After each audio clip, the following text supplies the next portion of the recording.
Hello there ladies and gentlemen, how you doing? It's Alexander Hilly123 here and it's time for a new video, and it's time today for my Black Sabbath albums ranked worst to best, specifically the Ozzy Osbourne era.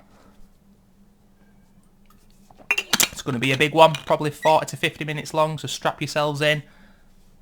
I will mention to you guys in the drop down box my ranking, my order, my list, so spoilers. If you don't want to watch the video, have a look at my order. I'm going to link my favourite track from each album and a timestamp as to when I start talking about each specific album. We've done this now for the bands Anathema, Porcupine Tree, Catatonia, Alice in Chains. I've got ones coming up about Radiohead, Red House Painters, Nine Inch Nails, shit like that, and a few other classic bands as well. On average, I'm doing one of these about every 4 months, so you're going to see about 3 per year. It's been a slow start to the channel with the video game stuff that I do and the random vlogs and whatnot, but we'll quicken up the pace a little bit, but it is going to be quite a slower year, I think, considering what it's been like in the last couple of years. But ladies and gentlemen, look at that gorilla. He's playing the guitar, can probably play it better than anybody else in the music charts these days. Not that there's a guitar in sight, really, not many, but ladies and gentlemen, Black Sabbath, quick, rundown for you guys on how I found the band. Obviously, as a kid, heard the name a heck of a lot, listened to like Paranoid and a few of the other Stone Cold classics. Started getting into the band myself in 2007 when I was 17, got Paranoid, the album, and then added on from there. Took me a bit of time because I was getting into so much music, honestly.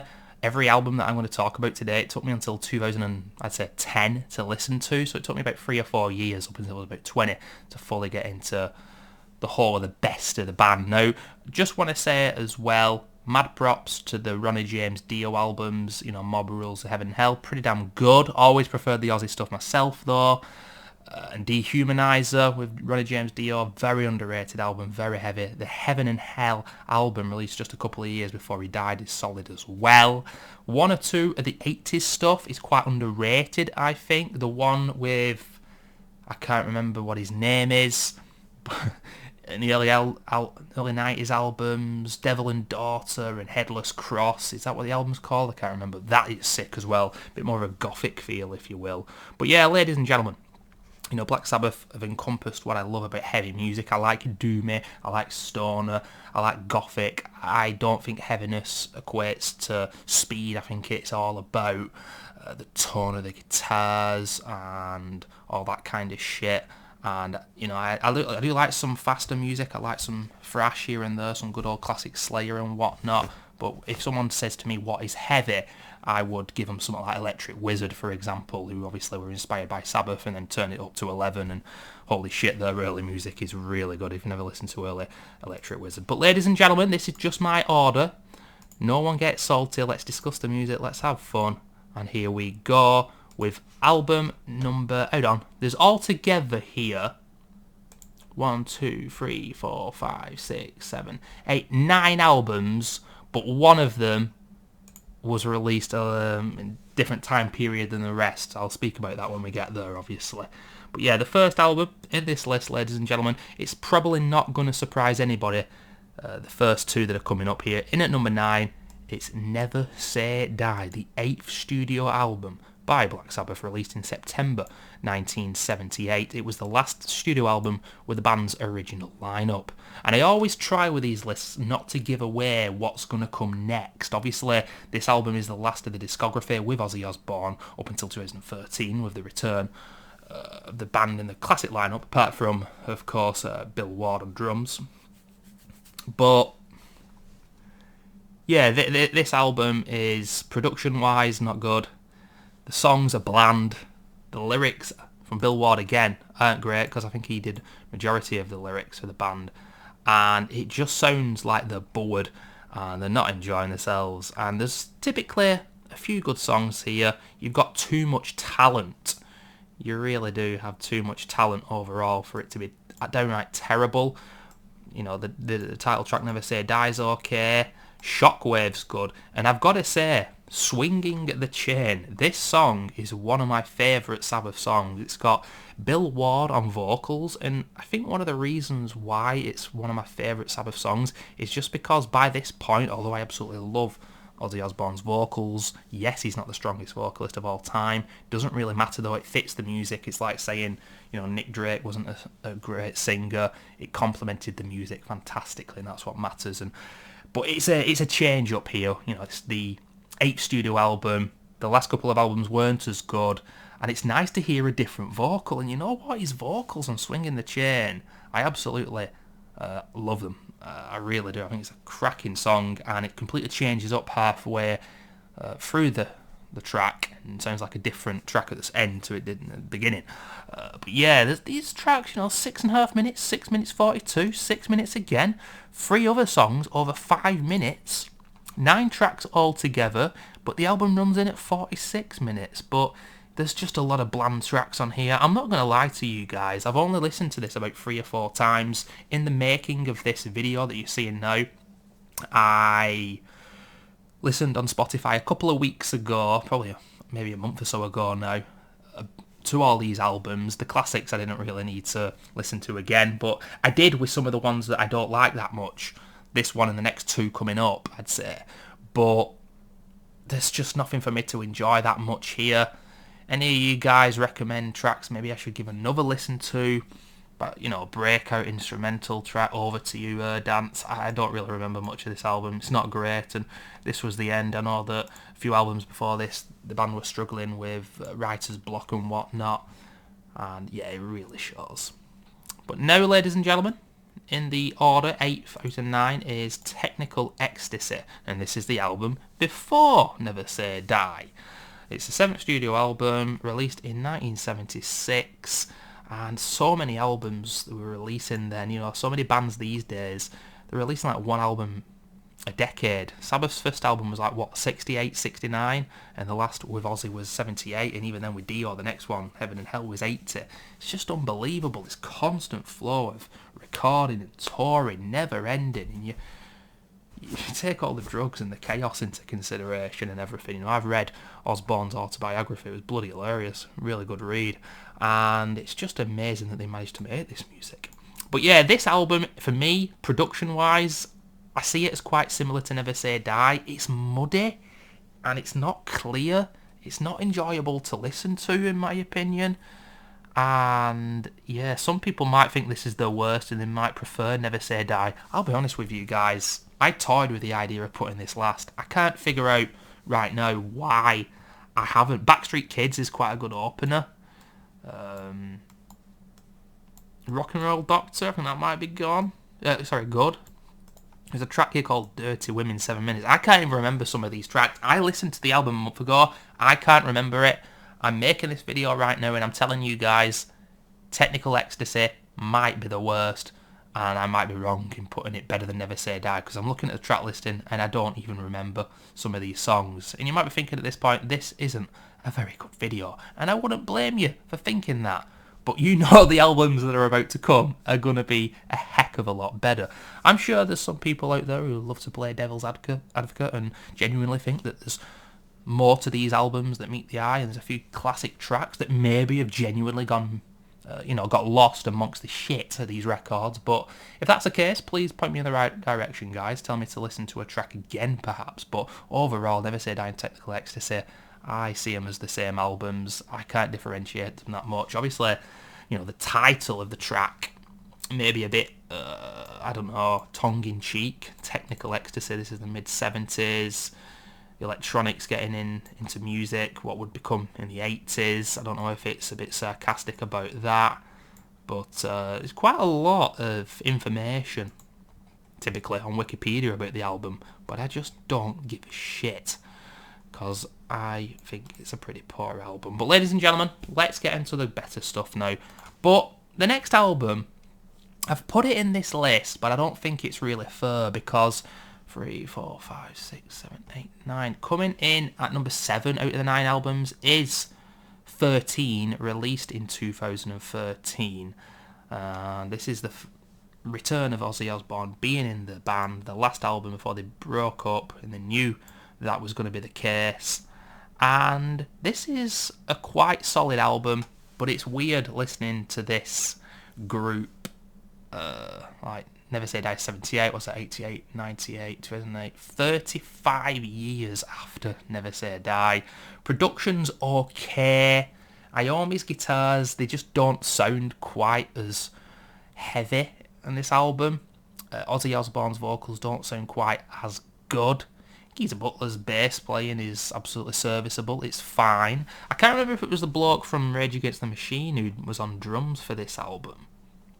Yeah, it was Brad Wilk. Okay, he's perfectly serviceable, and I'm sure he absolutely enjoyed being on this record. I just feel like with this album, there's a Warpig song. This is the 2013 Warpigs. This is the 2013 Paranoid. This is the 2013 version of all these classic songs. And it's kind of we've heard it all before. And even though there's 35 years in between Never Say Die and this album, it kind of didn't feel fresh in a strange way. And obviously, yes, it's the first album for so long with Ozzy, but Black Sabbath have never stopped making music. Sometimes wish they had. But, there's some decent material with Ronnie James Dio especially, and the late 80s, early 90s stuff. There's some good stuff. I prefer some of Iommi's solo shit in the 80s, which was essentially solo. And the stuff with... Is it Ian Martin? Ian Gillan. I think Ian Martin might be Deep Purple, but Ian Gillan, the late 80s, early 90s stuff, which was actually it wasn't. Headless Cross and Tier. Headless Cross is sick. I love that album. They're better than Never Say Die and Technical Ecstasy. But 13, let's have a look here. End of the Beginning, 8 minutes. God is Dead, nearly 9 minutes. That is the Black Sabbath song, really. God is Dead is that version. Lorna, that's got a cool riff. There's some good riffs here. There's some good moments. It's a much, much, much better album than the two I've just spoken about. But it's kind of, I've heard it all before. You can tell it's done in a totally different era than the 70s stuff. It's serviceable. It's a good, solid album, but I don't love it. But it's nice that they made it. There's some good B-sides to this album as well, which came a few years later. And I'm glad we got it, like I said. But next up in the list, ladies and gentlemen, at number 6 out of the order, it is Sabotage, released in July 1975. And we continue, if you take 13 out of the equation here, we continue to go backwards chronologically. So we've started at the last album, and now we're going back. Will it continue after this? Remains to be seen, or will we break the trend? But yes, this is the 6th studio album by Black Sabbath in July 1975. So the album after Sabotage, Technical Ecstasy, was a year? Just over a year? I mean, did they even tour? No wonder Technical Ecstasy and Never Say Die are pretty shit. But this is a much, much better album than those. Some people have this as one of the, top 3 Sabbath albums. Each to their own. It's all about opinions here, ladies and gentlemen. No one's going to get lambasted for theirs. But for me, you can see what was to come with this record. Also, mad props to the cover. The guys are all dressed absolutely hilariously. 1970s were. And yeah, the cover is out there, to say the least. This was co-produced by Tony Iommi and Mike Butcher. Running in at 44 minutes in length. There are just 8 tracks on here. Hole in the Sky opens it up. Absolutely great riff, great rhythm. Down, down, down, down. Iommi not just chugging here. He's giving us some absolutely fantastic guitar pieces. Ozzy on top form still. Yet again, the production. I'm not a production master. I don't know exactly what I'm talking about when it comes to production of music and music in general. Never played an instrument, blah, blah, blah.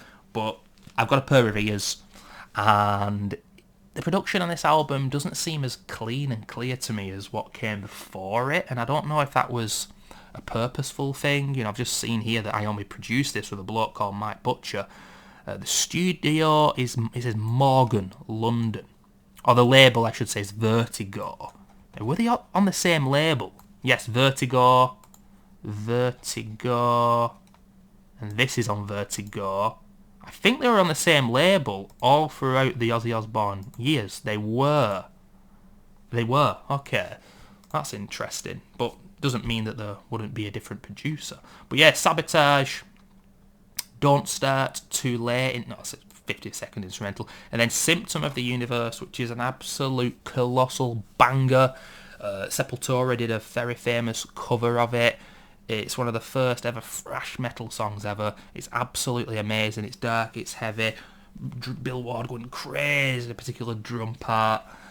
It's astonishing, and it has that heaviness of really early Sabbath, maybe even more so. It's not doomy, it's really thrashy and fast, and they were never, I guess, interested in doing a full album of that kind of shit, but if they had done, it would have been cool. And then Megalomania comes after that, nearly 10 minutes in length, and some people see this as an absolute classic, but I'm struggling to remember it in my head, and Thrill of It All is okay. Am I Going Insane? That is and it says radio in the brackets, and it is quite a not family friendly, but a radio friendly song, easy to listen to. It's got this kind of carnival feel about it, to be honest, but the name of it, Am I Going Insane, kind of fits the bill, and I like it, and the ethos and the mentality of Ozzy as well. I don't know, man, it suits it. Let's have a look at this song. Suffix radio was said to be added because it was made for the purpose of being played on the radio. Drummer Bill Ward said it was Cockney rhyming slang for mental radio rental. Oh, okay. Critics have noted the coincidence of the title and the fact that all Sabbath members except Iommi were clinically depressed. Also, as the song fades, there is a disturbing cry sounds like someone going mental. Yeah. Sepultura also did that on another one of their songs, where there's just absolutely insane wailing and screaming. It's absolute bonkers.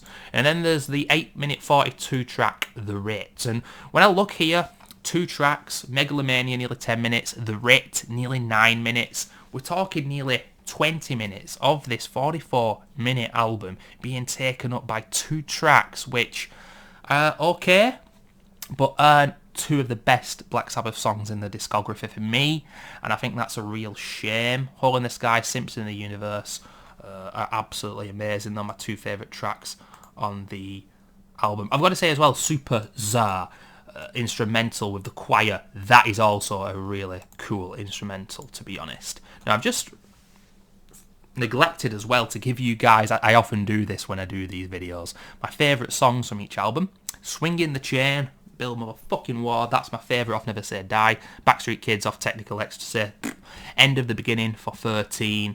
And for this album, I've gone with Symptom of the Universe. Check the link down below and give them a listen if for whatever reason you never have, or maybe you just want to listen to some Sabbath. Because when I do these videos and talk about these bands that I love so much, more often than not, I do end up going, yeah, let's have a little bit of a time with that particular artist and enjoy some great music. But next up, ladies and gentlemen, 9, 8, 7, 6, at number 5, we're breaking the trend. It's not going to be the album that came one before Sabotage. We're going all the way back to the debut, released in 1970. Okay, I thought it was 68 or 69. That was probably Led Zeppelin I was thinking of. But yeah, recorded in 69, but released in 1970. This coming in at number 5 is going to upset some people. Look, this top 5 now, I mean, you might have disagreed with what came before, but this top 5 is inevitably going to mix opinion. That's absolutely fine. I will showcase to you guys. I mean, I love all these. Top 5 now, these are absolutely astonishing albums. They're all masterpieces in my opinion. But yeah, this is the debut album. The album is widely regarded as the first album in the heavy metal genre. Additionally, the opening track, the self-titled Black Sabbath, has been referred to as the first doom metal song. And of course, needless to say, there are people out there who will go, well, actually, I think you'll find that such and such a band were doing heavy music and blah, blah, blah. Okay, fair enough. But was it as good as this? Probably not quite. But yeah, the album cover as well is just so damn gothic and eerie. We've all seen it, of course. Amazing. And yeah, there are 7 tracks on this album, ladies and gentlemen. Are you kidding me? Are you actually kidding me? The intro, Black Sabbath with the rain and the church bells and all that shit, absolutely amazing. Ozzy sounding almost terrified as he's singing the lyrics. Just amazing atmosphere, genuinely incredible. 6 minutes, 20 seconds that song runs in at. And then, The Wizard. Absolutely astonishing song. Love the groove.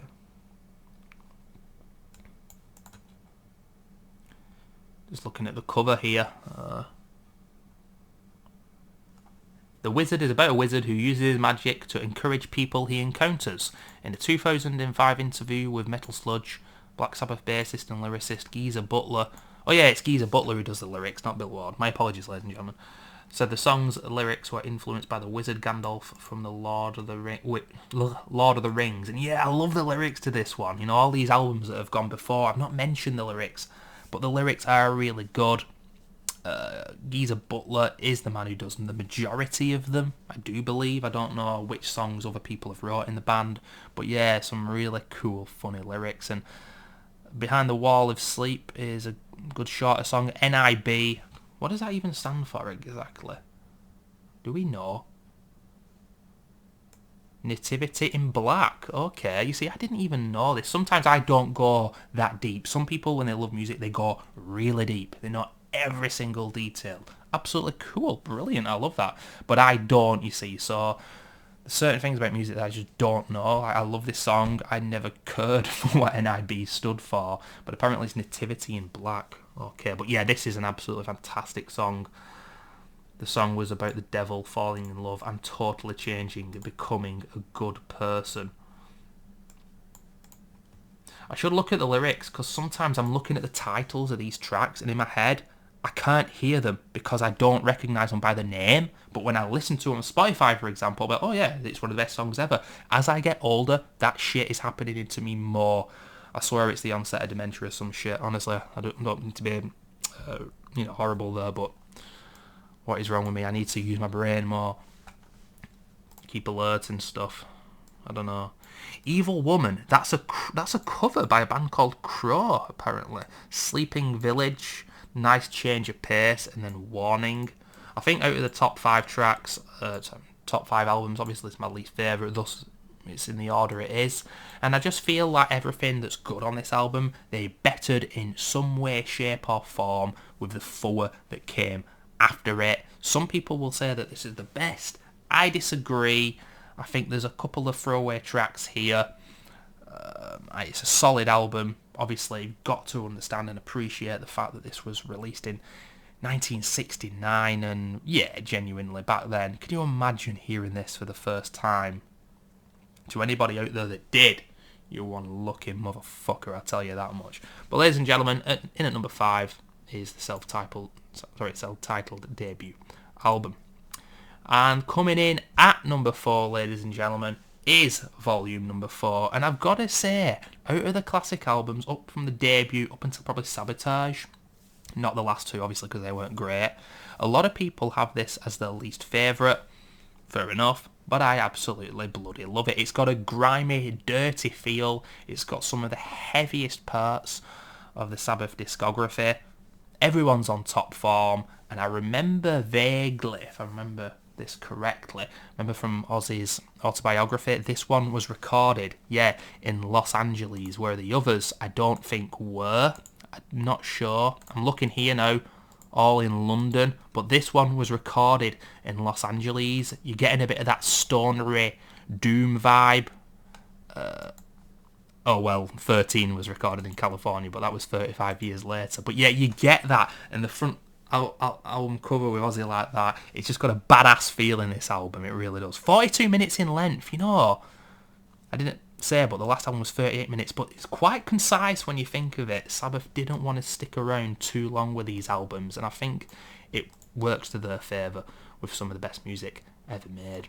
Volume 4 is the 4th studio album by Black Sabbath, released in September 1972.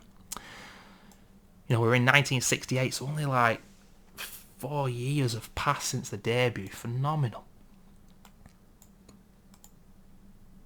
It was the first album by Black Sabbath not produced by Roger Bain.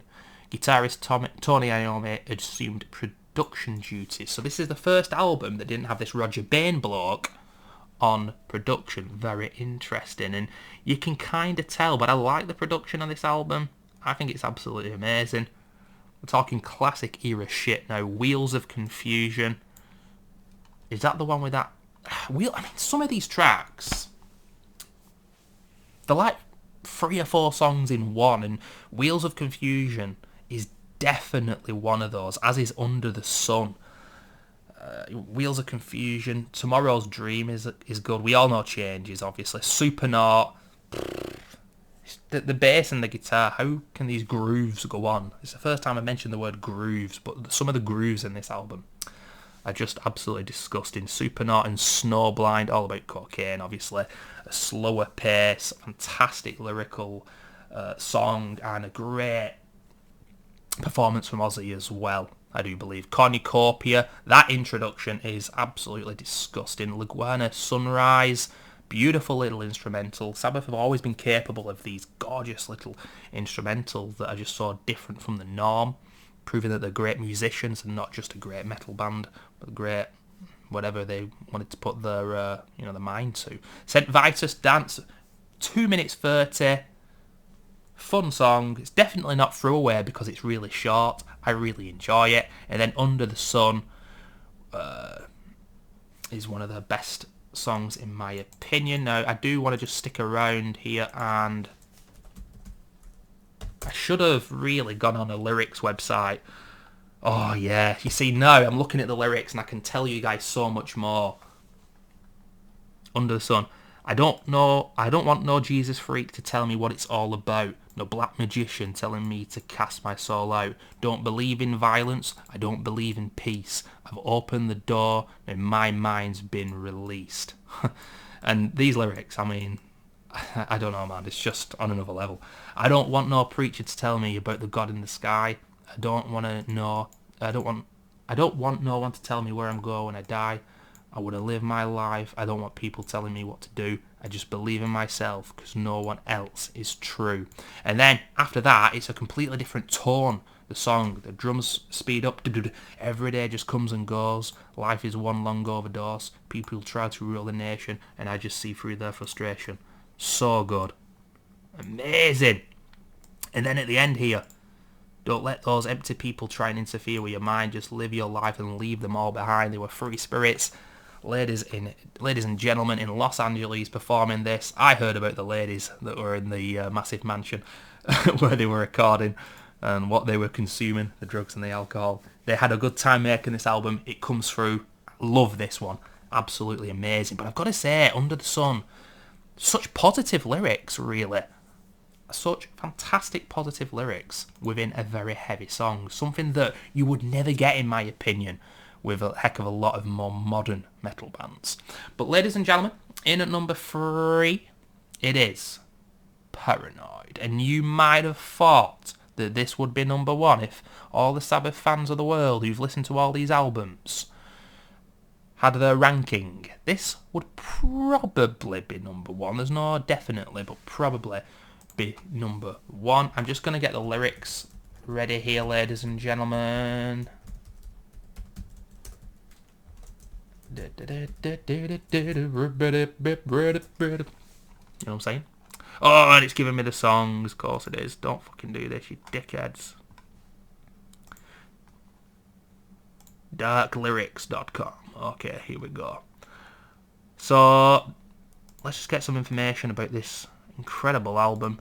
This, of course, is Sabbath's second studio album, and it runs in at 42 minutes in length, and I feel that this has the album after this has one kind of single tone, and it's all kind of samey, and that sounds bad. We'll get to that album next, or first, of course, but it's not a bad thing. This album, it's not as samey as the ones that are coming after it, but at the same time, different. I don't know, man. It's just lost my train of thought. Anyway, this was recorded and released in 1970. There are 8 tracks on the album: War Pigs, Paranoid, Planet Caravan, Iron Man, Electric Funeral, Hand of Doom, Rat Salad, which is an instrumental, and Fairies Wear Boots. And War Pigs, obviously, the anti-war song that it is. Amazing lyrics. Great grooves.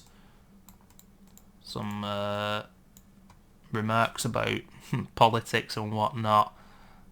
the people in power. Paranoid is obviously the ultimate hard rock song of all time. I've loved it since I was a kid. It's kind of like Ace of Spades in a way, you know. Everyone loves Ace of Spades. Everyone loves Paranoid. Never get bored of listening to it. Absolutely amazing groove. Fantastic lyrics. Finish with my woman because she couldn't help me with my mind. People think I'm insane because I'm thrown in all the time. All day long I think of things but nothing seems to satisfy. I think I'll lose my mind if I can't find something to pacify. Okay. Planet Caravan. Oh my lord. This song is on another level. Like, I've not even really spoke in depth about the impact that drugs must have had with this band, but Jesus Christ, I mean, this is so spacey and chill and out there, the production, the instrumentation, and it just leaves you wanting an album full of this kind of music. So, and then there's a distant piano towards the end. The way that Ozzy's vocals, I don't know how they did it, but how distant they are, and they're manipulated by some kind of device, obviously. Like I say, I'm not musical, so I don't know, but it just works so well. And Geezer Butler, you know, these lyrics: we sail for endless skies, stars shine like eyes, the black night sighs, the moon in silver trees falls down in tears, light of the night, the earth a purple blaze of sapphire haze, in orbit always. Could this have been made without drugs, ladies and gentlemen? I am not sure. And then Iron Man, legendary track. Not one of my ultimate favourites, you know, with bands as legendary as Black Sabbath. There's always songs that the fan base adore, but maybe because I've heard it so often and whatnot, that I don't like it that much. I know some people are going to be going like crazy at this. It's a legendary track, don't get me wrong, but sometimes I just don't want to listen to it. Great lyrics. Everything's great about the track, of course. This is, in my opinion, the third best Black Sabbath album now. We're talking some legendary shit. But I don't know, maybe it goes on a couple of minutes too long. I don't know. And then Electric Funeral. The repeated lyric of Electric Funeral, maybe a little bit cheesy. But yeah, I mean, I'm looking at these lyrics and mad props to Geezer Butler, because I do say, more often than not, it's about the music. Some people go really in depth with lyrics, you know. Not every artist is Bob Dylan here. It's not always about that shit, but I'm just looking at these dying world of radiation, victims of man's frustration, burning globe of absence fire, like electric funeral pyre, buildings crashing down to a cracking ground, rivers turn to wood, ice melts into blood, earth lies in deathbed, clouds cry for the dead, tearing life away, here's the burning pit. I mean, what the fuck? This is some poetry shit, man. This is unbelievable. Absolutely incredible. And when you read it in isolation like this without the music, it potentially might give you a better understanding of it and appreciation. Absolutely sensational from Geezer Butler. Hand of Doom. I want to go off a bit quicker here. Rat Salad, and then Furries Wear Boots, which is apparently Ozzy Osbourne tripping his bollocks off and encountering some Nazis that he saw around about the time of the album. Going home late last night, suddenly I got a fright. Yeah, I looked through the window, surprised what I saw, a fur with boots and dancing with a dwarf. All right now. Yeah, I saw it, I tell you no lies, blah, blah, blah. And at the end of the song, he says, I went to the doctor to see what he could give me. He said, son, you've gone too far, 'cause smoking and tripping is all that you do. And then he says, yeah, and it extends the vocal. And it just like fades out. And it's like, this song lyrically is so different from what we're talking about, the Electric Funeral. This is silly. It's a bit daft. But my God, is it badass. The groove is phenomenal. Unbelievable bass. It's just amazing that this is on the same album as Electric Funeral. Right now as I'm making this video, I'm really appreciating that. But yeah, the second album, my third favourite, incredible. So why is it not in the top two? Well, ladies and gentlemen, since I've been in my late teens, I've always liked that dirty sound. I like different kinds of music, but I'm always up for a bit of stoner. and they were Smoking the Blunts back in 1971. It's their third album, ladies and gentlemen, and I think this is the most samey album. This is what I was mentioning before. It might have come across a bit weird what I was saying and all over the place. Might not have made sense at the time, but now you might understand, because this, for me, is the birth of doom metal, stoner rock, sludge metal, like it's saying here. The guitar tone is at its heaviest, and I feel like it is very samey, because there's one or two tracks that perhaps don't fit the bill and the rest of the album.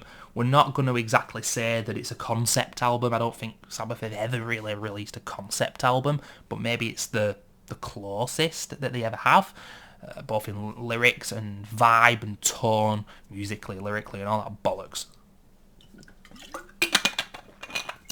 But yeah, this is just phenomenal, and it's only running in at 34 and a half minutes. I'm pretty damn certain it's the shortest album, very concise, and not a moment is wasted. And I've got to give mad props to one song in this that proved me wrong a few years ago. Bill Ward is talking here though, ladies and gentlemen. Previously, we didn't have a clue what to do in the studio and relied heavily on Roger, but this time we were a lot more together, understood what was involved, and were more opinionated on things should be done. Iommi down-tuned his guitar 1.5 steps. I don't know what that even means, because I can't play music. In an effort to reduce string tension, thus making the guitar less painful for him to play. If you don't know, ladies and gentlemen, one of the fingertips of Iommi was cut off in an accident when he was working in the factory a few years before starting the band, and I don't know, man, if that isn't fate, then I don't know what is, you know what I mean? We're going to cut the tip off your finger so you can play the guitar in a certain way and help birth this incredible music genre. That is just like goosebump inducing, insane shit. Absolutely incredible. And it says here, 20 years later, groups like Smashing Pumpkins, Soundgarden, Nirvana, and Alice in Chains and stuff like that would replicate this kind of music into rock, and I love all those bands. So in terms of inspiration, it's just absolutely astonishing. I've loved that cover as well, that washed out cover like it's underwater. Master of fucking reality, ladies and gentlemen. 8 tracks, Sweet Leaf, all about smoking those mad blunts. After Forever, Embryo, Children of the Grave, Orchard, Lord of this World, Solitude, and Into the Void. Actually, I didn't even mention, ladies and gentlemen, here we go again. My favourite off the self-titled album is The Wizard, drop down. And from Volume 4, my favourite is Supernaut. I didn't give enough love to that song. Let's just love that motherfucker right here. It's amazing. And then Furries Wear Boots, my favourite off Paranoid. Off this album, I've gone for Children of the Grave. I just think it's one of the best head-banging songs ever. Let's just have a little butchers here on Google. Master of Reality lyrics.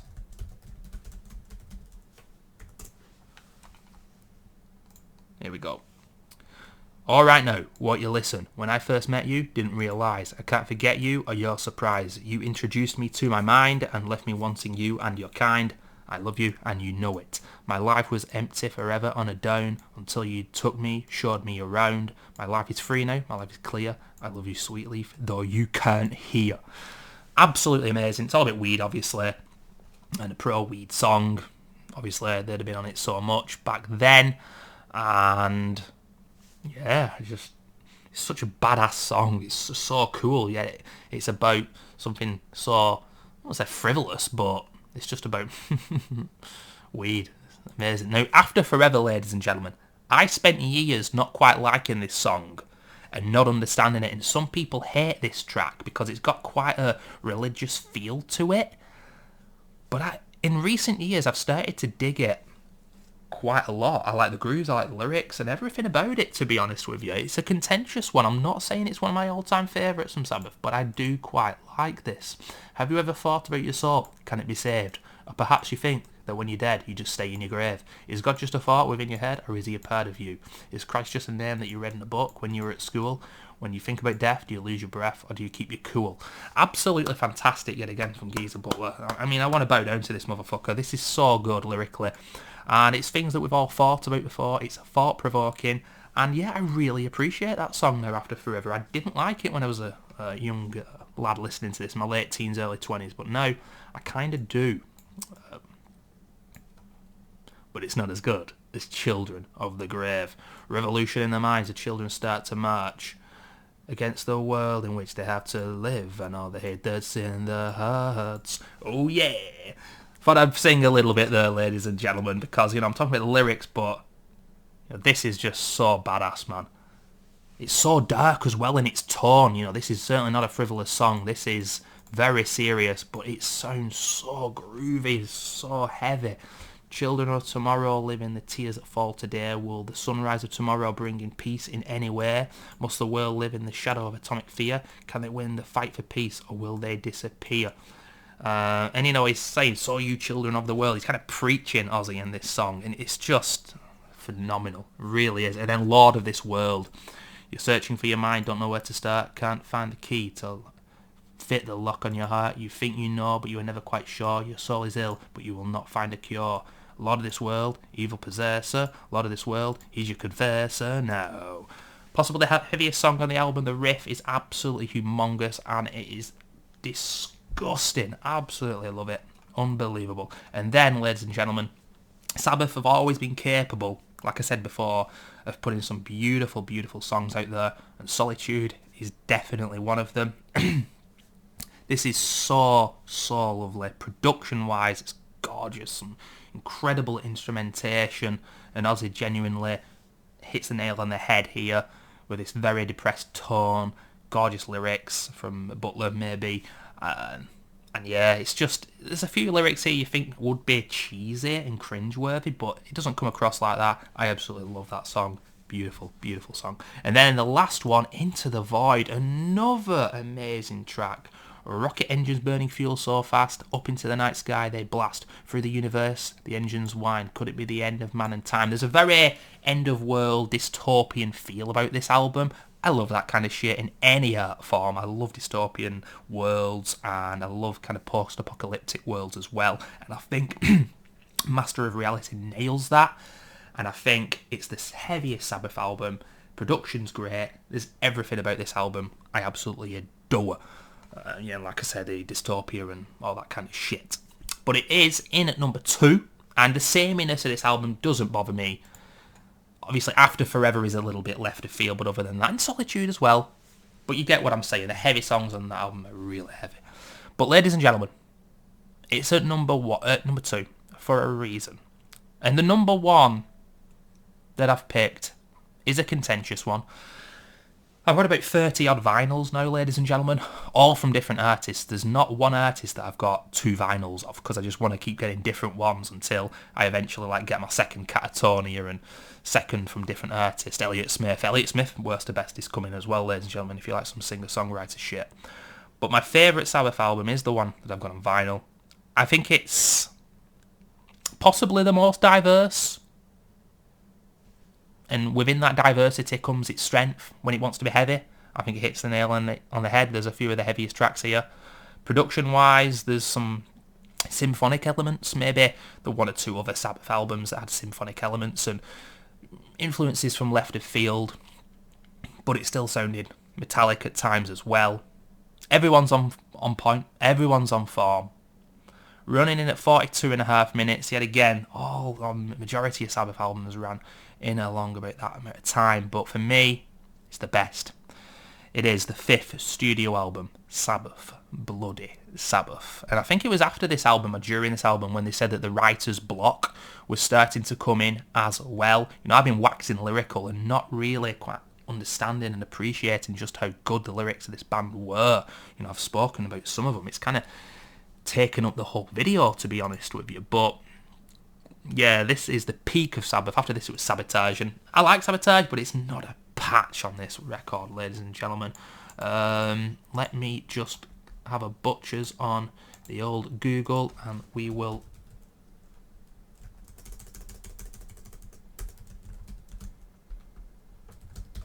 when you're listening to headphones, tapping on a keyboard sounds so good. Where's Dark Lyrics? Darklyrics.com. There we go. Because it shows you all the lyrics. I don't have to click off the page. Here we go. But yeah, let's have a look. Oh my lord, there's a long list of information here. So they returned to Los Angeles to work on the successor. Now, Volume 4 was done in Los Angeles, but this one they went back to London. And who knows, maybe all that inspiration of Volume 4 and seeing that insane lifestyle in America somehow helped with this album.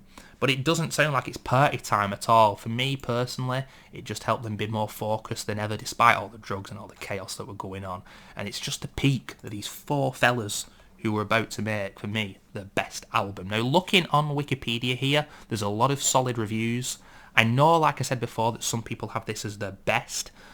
Some people think it's middle of the road and will put it alongside about Sabotage or the self-title or Volume 4. But for me, it's just better than that. Yet again, 8 tracks.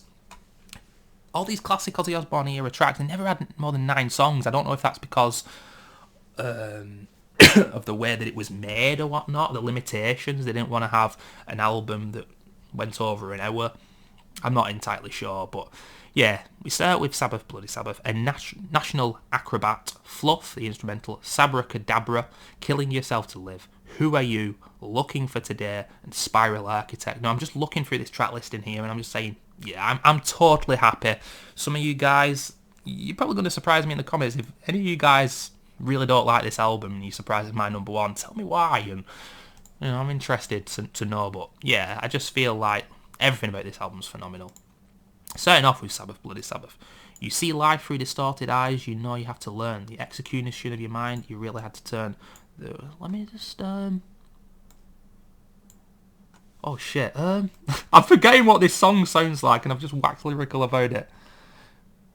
Oh yeah, the chorus, the bloody chorus. Some of these choruses are just absolutely glorious. I know Michael Ackerfeld from Opeth, name drop, this is his favourite Sabbath album, and his favourite Sabbath song is also my favourite Sabbath song. I'm going to listen to it after this is done, and it's not a heavy song either, ladies and gentlemen.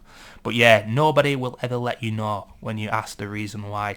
They just tell you that you're on your own, fill your head full of lies. Absolutely beautiful chorus. And I feel like that is a thing about this album. The choruses are astonishing, the goosebump inducing, and then they hit you with a heaviness. And Iommi's back on the scene, riffing his head off. Yeah, absolutely amazing song. A National Acrobat. I am the world that hides, the universal secret of all time, destruction of the empty spaces is my one. I've lived a face. Yeah, yet again, a National Acrobat.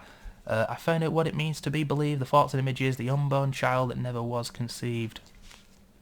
I really want to listen to this now, but I don't want to get my channel, a strike. You gotta believe me, I'm talking to you. Well, I know it's hard for you to know the reason why. And I know you'll understand more when it's time to die. I want you to listen, I'm trying to get through. Love has given life to you, and now it's your concern. Unseen eyes of inner life will make your soul return. Butler's at it again. Looking back, I've lived and learned, but now I'm wondering. Here I wait and only guess what this next life will bring. And I think there's always been that contemplative element of Sabbath's,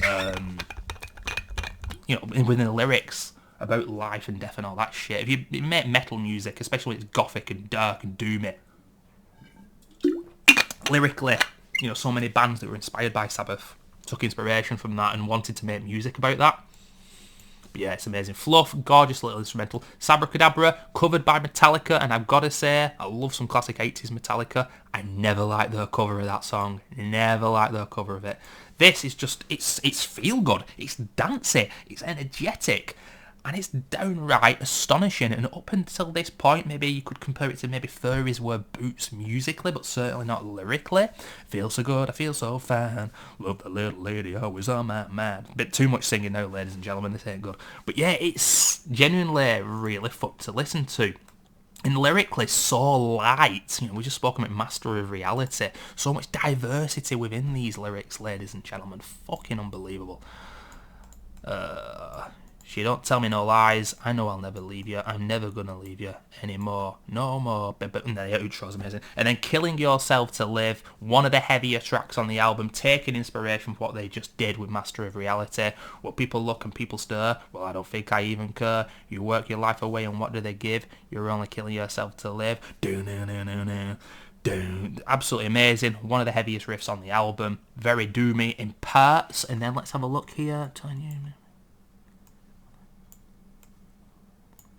Yeah, then that faster part. I don't know if I'm up or down, whether black is white or blue is brown. The colours of my life are all different somehow. Little boy blues a big girl now. Like, what the hell? I don't know what that's about. But yeah, amazing how it changes up. And a lot of these songs change up. To be fair, they did in Volume 4 as well, the one before it. These like transitions within the music, freaking amazing. Who Are You? Now, some people might think Who Are You and Looking Today filler tracks. Each to their own. If you are somebody who thinks Who Are You and Looking for the Day filler tracks, because they're mid-tempo, they're not incredibly heavy, they're not ballads, you could be forgiven for thinking they're filler tracks. But for me personally, these are some of my favourite Sabbath songs. And lyrically, yet again here's another song that's not that in-depth. Who are you? Yes, I know the secret that's within your mind. You think all the people who worship you are blind. I've got to say, you know, sometimes you look at a song and you think, wow, lyrically, there's just not much going on there. I like the music of Who Are You. It's got these electronic bow, bow, bow, and it works completely. Ozzy Osbourne's vocals. It's the pace and the rhythm of the song. It's kind of off kilter. It works. It's amazing.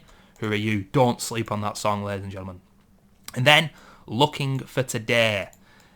It's complete but obsolete. All tomorrows have come yesterday. Yeah. In demand but second hand. It's been heard before you even play. Up to date but came too late. Better get yourself another name. You're so right, but overnight you're the one who has to take the blame. And then chorus again. It changes up. Everyone just gets on top of you. The pain begins to eat your pride. You can't believe in anything you knew. When was the last time that you cried? Unbelievable. Goosebumps. I got the goosebumps. It's another part where the chorus is heavy hitting and quite surprisingly emotional, and then it hits you again in the verses, and you get a more harder rock feel. Better lyrics probably than on Who Are You. Like Butterfly, so quick to die, but you're only looking for today. And then Ozzy repeats, you're looking for today. Absolutely fantastic guitar piece from Iommi towards the end as well. Amazing. Absolutely amazing. I don't know how you could consider that filler. And then, ladies and gentlemen, it's Michael Ackerfeldt's favourite song, I do believe. I remember hearing this many years ago with the band Opeth. And you know what? I think it's the song I'm listening to after this. And it's not a heavy song. It's maybe the most deep song they've ever done. Lyrically fantastic. Musically beautiful, you know. This is Sabbath. This isn't Pink Floyd, you know. Maybe Pink Floyd Worst to Best will come one day on the channel, ladies and gentlemen. I love Pink Floyd, but I don't know the discography quite as well. There's some albums here and there I've never listened to or never cared for. The early stuff, never dug it. But this is an absolutely gorgeous song. The introduction is so lovely. Like I said, a bit of a kind of orchestral feel here, symphonic, blah, blah, blah. Sorcerers of madness, selling me their time. Child of God, sitting in the sun, giving peace of mind. Fictional seduction on a black snow sky. What? Sadness kills the Superman, even fathers cry. Ladies and gentlemen, there are no heroes in this culture anymore. Sadness kills the Superman, even fathers cry. What on earth? Of all the things I value most of all, I look inside myself and see my world and know that it is good. You know that I should. That, for me, is the most poignant lyric in Sabbath history and one of the most poignant lyrics ever, and it's one of my favourite pieces of music ever. And it's so incredible. I love it. It's production on this track is so amazing. And they repeat that again at the end. Of all the things I value most, I look upon my earth and feel the warmth. You know that is good. You know that I should. It's such an amazing song. Spiral Architect as well. What a fantastic name. Oh man. But that is it. My favourite Sabbath song. It's not a heavy one. It's possibly one of the most absolutely incredible moments in music history. And yeah, Sabbath, Bloody Sabbath. I've got it on vinyl. It's my favourite album of theirs. And if it's yours too, I hope you enjoyed this list, and I hope you enjoyed it regardless. I think we're running at 50 minutes. This was always going to be a big one. I started off not really enjoying this video because I must admit, Never Say Die, Technical Ecstasy, and even 13 I don't know that well, especially Never Say Die and Technical Ecstasy. But once we hit like the self-titled, the content, you know what I'm talking about, has come a lot easier to me. Just so you know here as well, forget this, keyboards, Rick Wakeman from Yes, who was on Cadabra, holy shit. Food's repeating on me. But yeah, absolutely incredible, Sabbath. How much longer do we have of Ozzy Osbourne? How is he still on this mortal coil, ladies and gentlemen? I don't know. But yeah, Sabbath are amazing. Justice, not Justice, he didn't do anything wrong, but you know, mad props as well. And RIP to Ronnie James Dio. An amazing, amazing vocalist. But for me, being a stronger singer doesn't necessarily fit the bill of the music. Ozzy Osbourne is Sabbath. And all the rest of the guys. But yeah, this has been fun to do, ladies and gentlemen, in about 3 to 4 months, probably about 4 months, March, April, May, June. In the peak of summer, we're going to be talking about one of the most downtrodden, miserable bands of all time. It's going to be either, well, downtrodden and miserable fits the bill for both. It's going to either be Radiohead, worst to best, Elliott Smith, or Red House Painters, three of my favourite artists of all time. Well, thanks for watching, guys. Black Sabbath forever, and I'll see you soon. Bye-bye.